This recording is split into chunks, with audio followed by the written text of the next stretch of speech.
تو عمران خان کا حقیقی آزادی مارچ جاری ہے۔ چیئرمین پی ٹی آئی کہتے ہیں حقیقی آزادی مارچ میں جس طرح قوم نکلی ہے ملکی تاریخ میں پہلی مثال ہوگی۔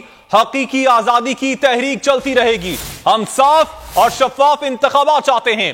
حقیقی آزادی تحریک کا پہلا قدم عام انتخابات ہیں۔ بولے ظلم کے نظام کو بدلنا چاہتے ہیں۔ یہ سسٹم ختم ہونا چاہیے کہ طاقتور جو بھی کرے اسے این آر او مل جاتا ہے۔ اس حکومت میں شہریوں کو جیلوں میں بند کر کے تشدد کیا جا رہا ہے۔ اپڈیٹ کر رہے ہیں آپ کو چیئرمین تحریک انصاف عمران خان کا آزادی مارچ جاری ہے، اور گفتگو کرتے ہوئے ان کا کہنا تھا کہ حقیقی آزادی مارچ میں جس طرح قوم نکلی ہے یہ ملکی تاریخ میں پہلی مثال ہوگی۔ آپ کو بتاتے چلیں کہ چیئرمین تحریک انصاف عمران خان نے بول کے نمائندہ خصوصی اخلاق باجوہ سے گفتگو کرتے ہوئے مزید کیا کہا وہ آپ کو سنواتے ہیں۔ مارچ جو ہے وہ اپنی منزل کا دوا ہے۔ پاکستان تحریک انصاف کے چیئرمین اس لانگ مارچ کی قیادت کر رہے ہیں، ان سے جانتے ہیں۔ خان صاحب بتائیے گا کتنی امیدیں وابستہ ہیں آپ کو اس لانگ مارچ سے؟ میں سمجھتا ہوں کہ جس طرح کی عوام نکل رہی ہے اور نکلے گی اور پہنچے گی اسلام آباد، اس کی کوئی پاکستان میں پہلے مثال نہیں ہوگی انشاءاللہ۔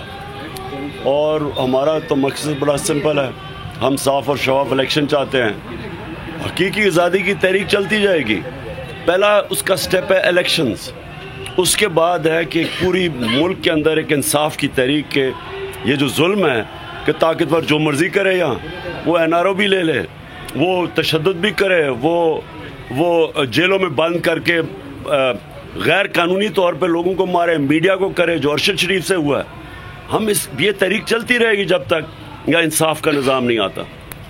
جی، یہ تھے پاکستان تحریک انصاف کے چیئرمین عمران خان، جو کہہ رہے تھے کہ جب تک پاکستان میں انصاف کا نظام رائج نہیں ہوتا یہ تحریک چلتی رہے گی۔ قافلہ چلنے سے پہلے عمران خان کا کارکنوں سے پہلا